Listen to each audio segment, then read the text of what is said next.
मालवन और मैं आपके साथ हूं नगमा शेख। पूर्वांचल की तमाम खबरों के साथ पूर्वांचल न्यूज में। आज से गणेश चतुर्थी की शुरुआत हो चुकी है, वहीं कोरोना का असर गणेश उत्सव पर भी साफ दिखाई दे रहा है।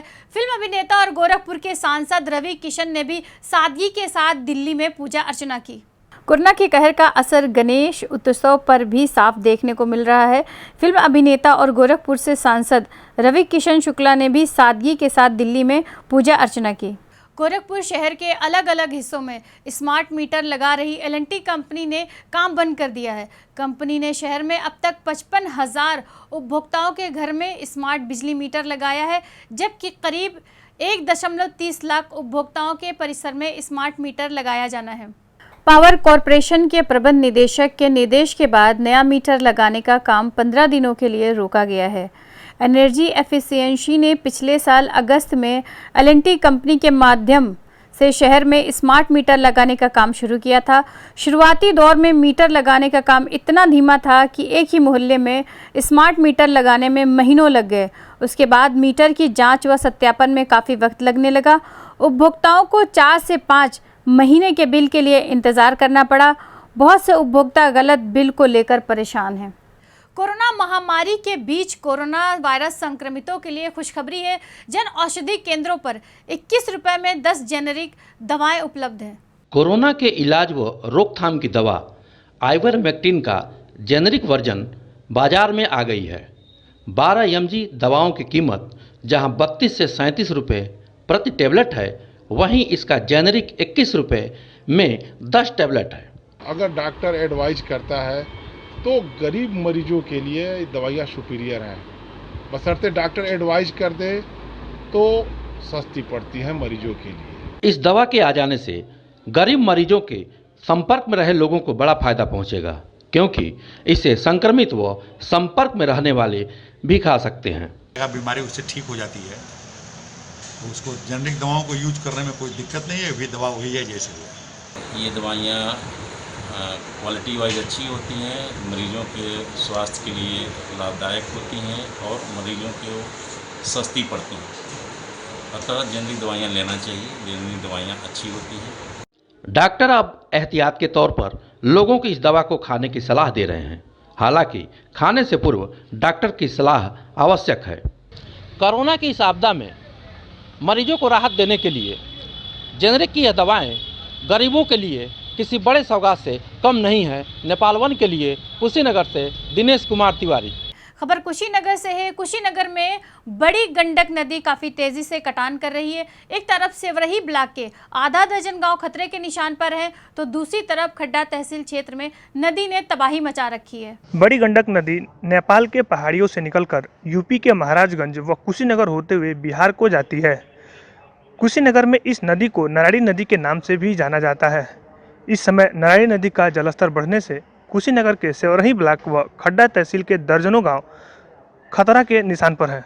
वहीं 24 घंटे के भीतर करीब 6 एकड़ से ज़्यादा केले की फसल नदी में विलीन हो चुकी है, जिससे किसानों में हाहाकार मच गया है। यहाँ पे तो नुकसान बहुत काफ़ी हुआ है।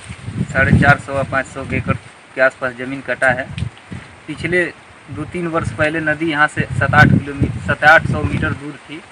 धीरे धीरे काटते काटते विगत पिछले कुछ दिन में 2-3 दिन के अंदर इतना ज़्यादा नदी काट दी, गांव 40-50 मीटर रह गया।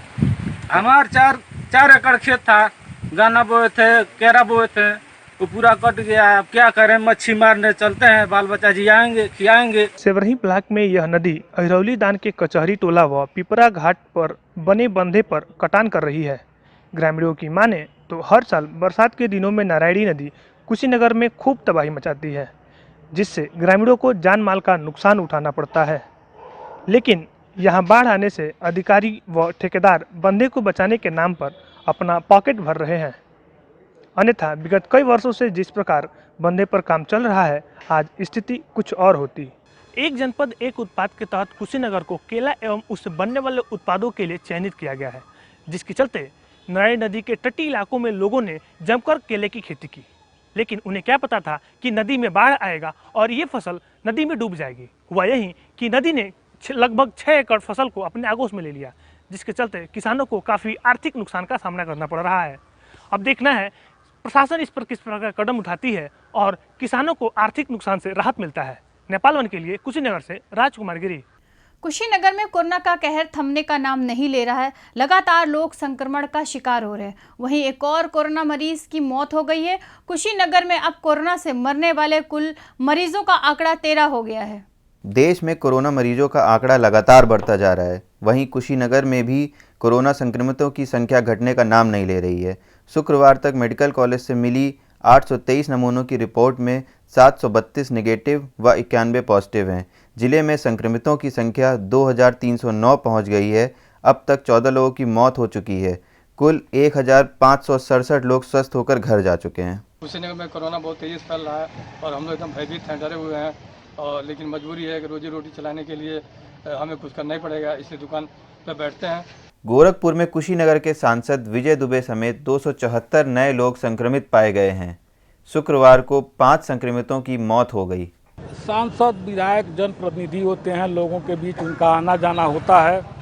विजय दुबे का पता चला है, उसके बाद से अभी गंगा सिंह कुशवाहा का पता चला है। तो ऐसे ऐसे लोग भी जो है संक्रमित हो रहे हैं, तो इनका तो थोड़ा बहुत इलाज संभव हो जाएगा। लेकिन गांव के जो लोग हैं, गरीब हैं, उनके सामने दिक्कतें हैं, उनके सामने परेशानी है। गोरखपुर भी कोरोना से जूझ रहा है। यहाँ पर 684 नमूनों की जांच की गई, जिसमें 410 नेगेटिव व 274 में संक्रमण की पुष्टि हुई। इसमें 134 मरीज शहर के हैं। सबसे ज़्यादा 45 मरीज शाहपुर थाना क्षेत्र के हैं। संक्रमितों की कुल संख्या 6726 हो गई। कोरोना जिस प्रकार अपना पैर फैला रहा है, उसको देखते हुए जब तक दबा नहीं आ जाता, लोगों को लॉकडाउन के नियमों का पालन करते हुए सतर्क रहने की जरूरत है। नेपाल वन के लिए कुशीनगर से राजकुमार गिरी। आजमगढ़ के एक नर्सिंग होम में सनसनीखेज मामला सामने आया। एक बच्चे के जन्म होने के बाद रहस्यमयी परिस्थिति में उसकी मृत्यु होने की जानकारी दी गई। इसके बाद जब परिजनों ने हंगामा किया तो फिर बच्चे को जीवित करने का कारनामा भी कर दिया गया। मामला संगीन होने के चलते डीएम ने भरोसा दिया कि नर्सिंग होम में पिछले कुछ माह में कितने बच्चे मरे और कितने पैदा हुए, इसका ब्यौरा लिया जा रहा है। आजमगढ़ में नर्सिंग होम की एक अजीबोगरीब करतूत चर्चा का विषय बनी हुई है। हालांकि इसमें जहां बच्चों की खरीद फरोख्त की संभावना व्यक्त की जा रही है, वहीं यह घटना चर्चा का विषय बनी हुई है। मामला जनपद के रानी की सराय थाने के सोनवारा रोड स्थित जीवन ज्योति अस्पताल का है। 3 दिन पूर्व महिला ने बच्चे को जन्म दिया। बच्चे के परिजन नहीं थे। मौका पाकर बच्चे को वहां से हटा दिया गया। जब पूछताछ की गई तो मरीज को आजमगढ़ जिला मुख्यालय इलाज के लिए भेजने की बात बताई। जब परिवार को संदेह हुआ तो उन्होंने हंगामा करना शुरू कर दिया, जिस पर अस्पताल ने बताया कि बच्चा मर गया था, जिसका अंतिम संस्कार कर दिया गया। इसके बाद परिजनों को और शक हुआ। मौके पर पुलिस बुलाई गई। मामला बढ़ता देख पीछा छुड़ाने के चक्कर में नर्सिंग होम में बच्चे के जीवित होने की जानकारी दी और फिर बच्चे को परिजन के हवाले कर दिया। वही में रहनी, हम दवाई दिन दे के तब हम पहले डांटे लगनी ना, कानी भाग जाता लड़का मर गया तो हमसे बात करे क्यों घर का क्यों दाखार भयल, हम दवाई दे के वापस कर दी, तब ना थाने गई नहीं। सर ऐसा कुछ भी नहीं था कि हाँ हमने बच्चा बेच दिया या कुछ है, बच्चा यहीं था। लेकिन प्रॉब्लम ये आई कि उनके कोई गार्जियन आ नहीं रहे थे समय पे कि नहीं आए, बच्चे का हाल चाल लें या मरीज का हाल चाल लें, या पैसा कितना क्या हुआ कैसे क्या हुआ, कुछ भी हमसे मिलने नहीं लोग आ रहे थे। मामले में जब आजमगढ़ के सीएमओ से पूछा गया तो उन्होंने जानकारी से इनकार किया और कहा कि अगर ऐसा मामला सामने आया तो उसकी जांच कर कार्रवाई की जाएगी। नहीं, मुझे इसके बारे में कोई लिखित जानकारी नहीं है। मुझे भी अखबारों के द्वारा ये पता चला है। संज्ञान में मामला आया है, उसकी हम जांच करा के उसके ऊपर कार्रवाई। अभी कुछ दिन पहले ही आगरा में बच्चों की खरीद फरोख्त के मामले ने तूल पकड़ा था और इसका नेटवर्क नेपाल से लेकर अन्य प्रदेशों तक जोड़ने की बात आई थी। नवजात शिशुओं के मामले में संवेदनशीलता की जो ज़रूरत है वह फ़िलहाल नहीं दिखाई दे रही है, जिसके चलते गरीब और लाचार फर्जी तरीके से चलने वाले नर्सिंग होम के चंगुल में फंस जा रहे हैं। आजमगढ़ में दलित प्रधान की हत्या के बाद मौके पर जाने की कोशिश करने वाले सपा कार्यकर्ताओं के साथ ही भीम आर्मी के चीफ चंद्रशेखर रावण समेत सैकड़ों लोगों के खिलाफ धारा 144 और महामारी एक्ट धारा 188 के तहत उल्लंघन का मामला दर्ज किया गया है। आजमगढ़ के पास गांव में दलित प्रधान सत्यमेव जयते की हत्या के मामले में राजनीति थमने का नाम नहीं ले रही है। श्रद्धांजलि सभा में शामिल होने के लिए जाने के प्रयास में कांग्रेस के प्रदेश अध्यक्ष अजय लल्लू, महाराष्ट्र के ऊर्जा मंत्री नितिन राउत, राज्यसभा सांसद पीएल पुनिया समेत कई नेताओं को आजमगढ़ में नजरबंद कर दिया गया था। वहीं देर शाम को मौके पर जाने के लिए कई वाहनों के काफिले के साथ पहुंचे भीम आर्मी के चीफ चंद्रशेखर रावण को भी अंबेडकर नगर की सीमा के पास रोक दिया गया था। मामले में पुलिस ने चंद्रशेखर रावण समेत स्थानीय कई लोगों के खिलाफ धारा 144 उल्लंघन के साथ ही विभिन्न धाराओं में मुकदमा दर्ज किया है। उनके द्वारा माहौल खराब करने की कोशिश करी, कुछ थोड़ा तोड़फोड़ भी करी, तो उनके खिलाफ मुकदमा दर्ज किया गया है। चिन्हित भी है, वीडियोग्राफी कराई गई है, तो जल्दी उसमें कार्रवाई की जाएगी। वहीं दूसरी तरफ समाजवादी पार्टी भी अपने मुखिया के निर्देश पर प्रतिनिधि मंडल के रूप में मौके पर जाने का प्रयास की है, लेकिन शहर से करीब 12 किलोमीटर दूर एक चौराहे के पास ही पुलिस ने सपाइयों को रोक दिया। सपाइयों ने जनपद में कानून व्यवस्था को लेकर सवाल खड़े किए हैं। हम समाजवादी पार्टी के लोग उस दलित परिवार से मिलने जा रहे थे, लेकिन पुलिस प्रशासन ने हमको यहाँ जबरदस्ती रोक दिया। धारा 144 लगी है और उनके साथ बहुत सारे लोग वहाँ पे हैं। कोरोना का भी कार्यकाल चल रहा है, तो उन्हें बॉर्डर पे रोका गया और बॉर्डर पे रोक के उनके साथ 20-25 गाड़ियाँ थी और काफ़ी लोग थे। उनके द्वारा सड़क पर उतरकर सोशल डिस्टेंसिंग का पालन नहीं किया गया। इस संबंध में इन सारे तथ्यों को देखते हुए उनके खिलाफ एक अभियोग पंजीकृत किया गया है।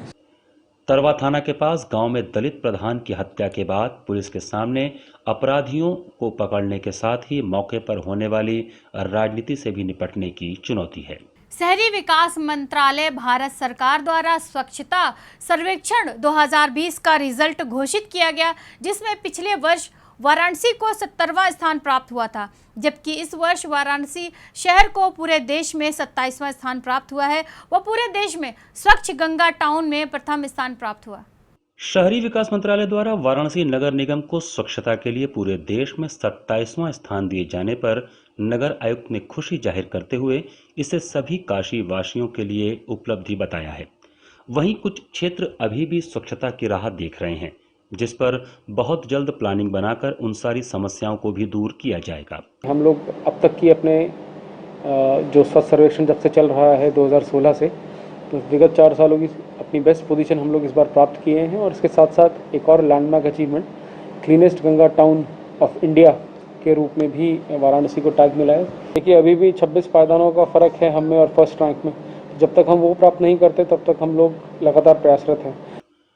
वहीं कुछ वार्ड ऐसे हैं जहां अभी भी कूड़ा समय से नहीं उठता। शिकायत करने पर केवल कागजों पर निस्तारण कर दिया जाता है।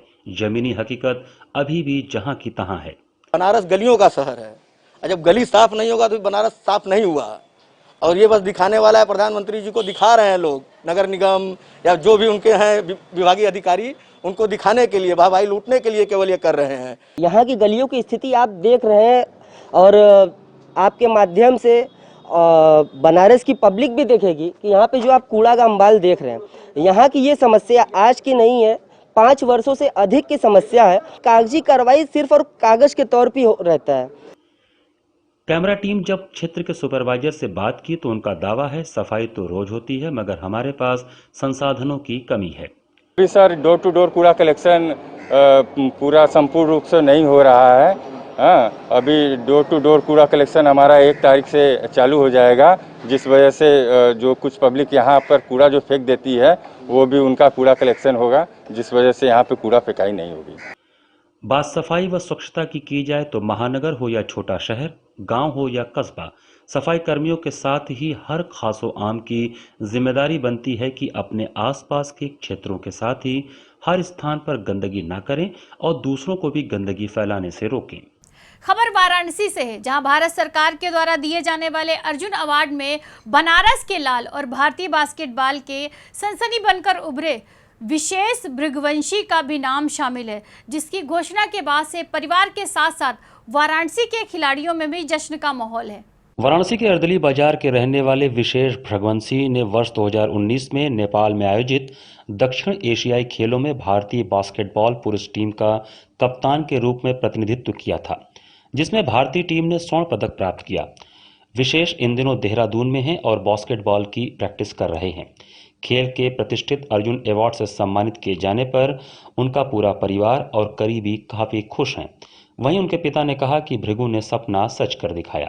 हर खिलाड़ी का एक सपना होता है और इस पुरस्कार के प्रति, और इसने इसके लिए पूरा पसीना बहाया है, मेहनत की है, लगातार मेहनत की है, और जिसका परिणाम आप देख रहे हैं कि आज उस स्थिति में है कि उसको पुरस्कार मिलने जा रहा है। विशेष को बहुत ज़्यादा खुशी है भैया, और सबसे बड़ी चीज़ ये है कि मतलब जो पुरस्कार इसको अर्जुन अवार्ड जो है दिया जा रहा है, और हम लोगों का ये था कि मतलब इसको 1-2 साल और पहले मिल जाना चाहिए था, लेकिन कोई बात नहीं, सरकार को जैसा भी लगा अच्छा लगा। अगर उसके प्रदर्शन को देख करके सरकार को लगा कि अर्जुन अवार्ड देना चाहिए, तो अगर उसने दिया है तो हम उसका सम्मान करते हैं और बहुत ज़्यादा गौरवान्वित हैं कि सरकार ने वो किया। विशेष भृगुवंशी को खेल विरासत में मिला है। उनके दादा स्वर्गीय महारुद्र सिंह का नाम आज भी पाकिस्तान के लाहौर यूनिवर्सिटी में खेल में विशेष योगदान के लिए सबसे ऊपर लिखा हुआ है। बड़े पिताजी अंतर्राष्ट्रीय ओलंपियन रह चुके हैं और अब तीसरी पीढ़ी को मिला यह पुरस्कार गौरव की बात है। किसानों की आय दोगुनी करने के लिए केंद्र सरकार और राज्य सरकार भले ही गंभीर है, लेकिन कृषि विभाग के अधिकारी ही शासन की योजनाओं का पलीता लगा रहे हैं। सरकार की गाइडलाइन की धज्जियां उड़ाते हुए कस्टम हायरिंग सेंटर व फार्म मशीनरी बैंक में करोड़ों का घोटाला किया गया है। कृषि विभाग के डीडी एग्रीकल्चर के चहेते कर्मचारियों के नाम पर 22 लाख के कंबाइन का 2 टोकन काट दिया गया, जो शासन के गाइडलाइन का खुला उल्लंघन है। कृषि विभाग बिना पंजीकरण के किसान अनुदान हेतु टोकन जारी नहीं कर सकता, इसलिए ऑनलाइन पंजीकरण नंबर हासिल करने के लिए विभाग को गुमराह किया गया। महिला स्वयं सहायता समूह के नाम भी 4 कूपन काटे गए, जिन्हें इस बार शासन ने योजना से अलग कर रखा है। किसी भी समूह व एनजीओ को कोई भी कूपन नहीं काटने की गाइडलाइन जारी की गई थी। नियम के मुताबिक इस बार टोकन किसानों के मोबाइल पर OTP के बाद जारी किया जाना था, इसलिए पहले से ही विभाग के लोगों ने अपने खास किसानों को सेट कर रखा था। नए मोबाइल नंबर भी जारी करके इस्तेमाल करने का अंदेशा है। किसान को यंत्र देने के लिए एक व्यवस्था दी गई है शासन से, उन्हें टोकन दिया जाएगा। जब किसान को यह पता चला कि फला डेट में यह तय किया जाएगा, तो सारे किसान जिसके पास वो संसाधन था, वो व्यवस्था थी, सारे लोग अपने मोबाइल के माध्यम से, कंप्यूटर के माध्यम के, लैपटॉप के माध्यम से 3 घंटा हर किसान परेशान रहा कि कब कंप्यूटर खुले और हमारा टोकन हो जाए। लेकिन काफ़ी देर के बाद जब वो कंप्यूटर खुला तो तुरंत बंद हो गया। सरकार की गाइडलाइन आई थी कि उस गाइडलाइन में एनजीओ को टोकन नहीं कटेगा। उसमें जिले में 4 या 5 एनजीओ के नाम टोकन कट गया। फार्म मशीनरी बैंक, जिसमें 12 लाख का अनुदान है, कि ये साइट हैक कर इसको जो है कि हैक कर लिया गया और किसान ना पाकर एनजीओ वाले पा गए हैं। तमाम ऐसे कर्मचारी हैं जो कर्मचारी के घर पर 2-2 कंपाउंड कट गई है। बस्ती जनपद में 2 कंपाउंड आई थी और उसी में कर्मचारी हैं, उन्हीं के घर में 2 कंपाउंड कट गई है। किसानों का आरोप है कि इस योजना के तहत 5 अगस्त से टोकन कटना शुरू होना था। पहले दिन देर रात तक वेबसाइट नहीं चली। अगले दिन यानी 6 अगस्त को जब किसानों ने वेबसाइट ओपन किया तो लक्ष्य पूरा हो चुका था। इस पूरे मामले में किसानों द्वारा जिलाधिकारी को शिकायती पत्र दिया गया था, लेकिन अभी तक कोई कार्यवाही नहीं की गई। अब मामले का संज्ञान खुद कमिश्नर ने ले लिया है और जांच होने के बाद दोषियों के खिलाफ कार्यवाही का भरोसा दिलाया है। जब भी सर्वर डाउन होता है तो टोकन कटना नहीं चाहिए था, क्योंकि अब कंप्यूटरीकृत प्रणाली लागू कर दी गई है और मैनुअल इंटरवेंशन बिल्कुल ही ज़ीरो कर दिया गया है। यदि ऐसा कुछ हुआ है कि मैनुअली कोई टोकन जारी हुआ है तो उसे निरस्त कर दिया जाए। आखिर किसानों की आय दोगुनी कैसे होगी जब विभागों के जिम्मेदार ही करोड़ों कृषि घोटाले कर रहे हैं। विधानसभा मानसून सत्र का तीसरा और आखिरी दिन भी हंगामे की भेंट चढ़ गया। सत्र की शुरुआत होते ही विपक्ष ने बीजेपी सरकार पर हमला बोल दिया। विपक्ष ने सरकार को कानून व्यवस्था और कोरोना की महामारी में असफलता का आरोप लगाया। सत्र शुरू होने से पहले ही समाजवादी पार्टी के विधायकों ने विधानसभा के बाहर जमकर हंगामा किया। हाथ में तख्ती के साथ समाजवादी पार्टी के विधायक योगी आदित्यनाथ सरकार के विरोध में नारेबाजी और प्रदर्शन कर रहे थे। यहां तक कि उन्होंने स्वास्थ्य मंत्री का रास्ता भी रोक लिया। लेकिन जब जवाब मुख्यमंत्री की देने की आई तो योगी आदित्यनाथ विपक्ष पर जमकर बरसे। ये सरकार तो ऐसी है जिसने लॉकडाउन के बाद भी अस्पताल का इंतजाम नहीं कर पाया। लॉकडाउन आखिरकार इसीलिए था कि अस्पताल, दवाई या जो सुविधाएं मिली थी उनका इंतजाम हो जाए, लेकिन सरकार नहीं कर पाई। हमें विपक्ष की उस कुत्सित मंशा को भी समझना पड़ेगा जो अब हताश और निराश हो चुका है। बहस और वह किसी भी डिबेट का सामना नहीं करना चाहता है। क्योंकि इसके पास कोई मुद्दे नहीं।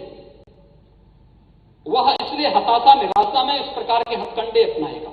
उत्तर प्रदेश के मानसून सत्र में कानून व्यवस्था का मुद्दा छाया रहा। बगैर नाम लिए ब्राह्मणों की हत्या का मामला भी उठाया गया। वहीं तीसरे दिन योगी आदित्यनाथ ने 17 विधेयक पेश कर अपना कोरम भी पूरा करा लिया। सूबे की सरकार भले ही गोवंश तस्करी पर रोक लगाने की बात कर रही है, लेकिन बलिया में पशु तस्करी रुकने का नाम नहीं ले रही। इन पशुओं को जरा गौर से देखिए, ये किसी किसान के दरवाजे पर नहीं बल्कि सदर कोतवाली परिसर में हैं। दरअसल इन पशुओं को गंगा नदी के सहारे उस पार बिहार में तस्करी के लिए ले जाया जा रहा था। विश्व हिंदू परिषद के कार्यकर्ता पुलिस पर मिली भगत का आरोप लगा रहे हैं। जब हम गए तो देखा कि 3 पिकअप पे गौओं को लाद कर और मुसलमान युवक जो थे, सब मुसलमान थे, लेके जा रहे हैं। हम लोगों ने उनको रोकने का प्रयास किया, एक को पकड़ने में तो हम कामयाब रहे, किंतु हाथापाई करते हुए चूंकि संख्या कम थी तो 2 पिकअप वाले लोग भाग गए, किंतु 11 गाय और 1 पिकअप और उसके साथ साथ एक फयाज नाम का गौ तस्कर पकड़ा गया। मौके पर पुलिस को देखकर तस्कर भाग गए हैं, जिनकी तलाशी की जा रही है। साथ ही संबंधित धाराओं में मुकदमा पंजीकृत कर कार्रवाई की जा रही है। पर एक पिकअप में 10 अदद गाय और 1 बछड़ा वहां पर बरामद हुआ है और एक अभियुक्त मौके से गिरफ्तार किया गया है। साथ में कुछ और लोग थे जो भाग गए थे, जिनकी सरगर्मी से तलाश की जा रही है। गौ तस्करी का यह कोई पहला मामला नहीं है, लेकिन इस तरह की घटना पुलिस की भूमिका पर भी सवाल खड़े कर रही है। उत्तर प्रदेश की योगी सरकार द्वारा अपराधियों पर नकेल कसने के लिए कठोर कदम उठाने का दावा किया जा रहा है। तरह तरह के कानून भी बनाए जा रहे हैं, लेकिन देवरिया जिले में पुलिस की लापरवाही से एक युवक को कुछ दबंग लोगों ने चाकू गोद कर मौत के घाट उतार दिया। घटना देवरिया जिले की है, जिस पर स्थानीय लोगों का कहना है कि 2 परिवार में हो रहे विवाद को शांत कराने के लिए गए युवक की बात दूसरे पक्ष को नागवार लगी और युवक पर चाकू से हमला कर युवक को मौत के घाट उतार दिया। आपस में जैसे ही झगड़ा कर रहे थे तो एक विजय ने आया छुड़ाने के लिए। विजय के दूसरा पक्ष ने आकर ये चाकू पर हमला कर दिया। एक तरफ अपराध और अपराधियों पर शिकंजा कसने के लिए गोरखपुर जोन के अपर पुलिस महानिदेशक दावा शेरपा ने देवरिया जिले की पुलिस लाइन में अपराध की समीक्षा कर अपराध को नियंत्रित करने का निर्देश दे दिया। नामजद मुकदमा कायम हुआ है और दोनों अभियुक्तों की गिरफ्तारी हो गई है और जो आला कत्ल है चाकू जिससे इसकी हत्या हुई थी मजरूब की, वो भी बरामद कर लिया गया है। विधिक कार्रवाई की जा रही है। इत्तेफाक रहा कि बैठक के कुछ ही घंटे बाद रामपुर कारखाना क्षेत्र के माधवपुर गांव में बीच बचाव करने वाले को अपनी जान गंवानी पड़ी। गणेश चतुर्थी का पर्व आज संगम नगरी प्रयागराज में भी पूरी आस्था और श्रद्धा के साथ मनाया जा रहा है। हालांकि इस बार के त्यौहार पर कोरोना की महामारी का साया साफ तौर पर देखने को मिल रहा है। कोरोना की वजह से प्रयागराज में इस बार ना तो कहीं पर पंडाल सजे हैं, न ही कहीं कोई सार्वजनिक आयोजन हो रहा है। कोरोना की आपदा के चलते भक्त भगवान गणेश की छोटी प्रतिमाओं को अपने घर पर ही स्थापित कर रहे हैं। सरकार ने भी गणेश महोत्सव को लेकर गाइडलाइन जारी की है, जिसके तहत लोग घर में 1 फीट तक की मूर्ति की स्थापना कर पूजा अर्चना कर सकते हैं, जिसके चलते लोग कोरोना की गाइडलाइन का पालन करते हुए घर पर ही पूजा अर्चना कर रहे हैं, जिसमें सिर्फ परिवार के लोग शामिल हैं, जिसमें मास्क और सोशल डिस्टेंसिंग का विशेष ध्यान रखा जा रहा है। वहीं इस मौके पर साधु संतों की सबसे बड़ी संस्था अखिल भारतीय अखाड़ा परिषद ने भी लोगों से कोई सार्वजनिक कार्यक्रम नहीं करने और त्योहार को घर पर ही सादगी के साथ मनाने की अपील की है। गणेश उत्सव के लिए सबको बधाई देता हूँ। साथ में निवेदन करता हूँ कि अपने अपने घर में गणेश जी की मूर्ति की छोटी मूर्ति की स्थापना करें, उनकी पूजा अर्चना करें और मुहूर्त के अनुसार उनका वहीं अपने घर में विसर्जन करें। लोग इस बार सभी को खुद अपने और परिवार की सुख समृद्धि के बजाय समूची दुनिया से कोरोना की महामारी के खात्मे के लिए प्रार्थना कर रहे हैं। जिस तरीके से हम लोगों ने सर तैयारी किया था, तो बड़ी मूर्ति का तो बंद कर दिया गया, कम से कम हमको छोटी तो बेचा जाए। पुलिस प्रशासन बैठा के यहाँ पर पुलिस देख के वैसे भी कस्टमर नहीं आ रही है, जो आ रही है तो उनको परमिशन लेना पड़ेगा। इस वजह से हम लोगों का अब 100 मूर्ति बनाए हैं तो 20 मूर्ति मात्र बिकी है। अब मूर्ति अभी रखी हुई है, अब इस मूर्ति का हम लोग करेंगे क्या। कोरोना की सबसे बड़ी मार मूर्तियां बनाने वाले मूर्तिकारों पर पड़ी है, क्योंकि इस बार पंडालों में मूर्तियां नहीं लगाने के फैसले से मूर्तियों की बिक्री भी नहीं हुई है। पूर्वांचल न्यूज में आज बस इतना ही। कल फिर होगी आपसे मुलाकात। आज हम आपको छोड़ जाते हैं गणेश वंदना के साथ। नमस्कार। गणनायकाय गणदैवताय गणाध्यक्षाय धीमहि गुणशरीराय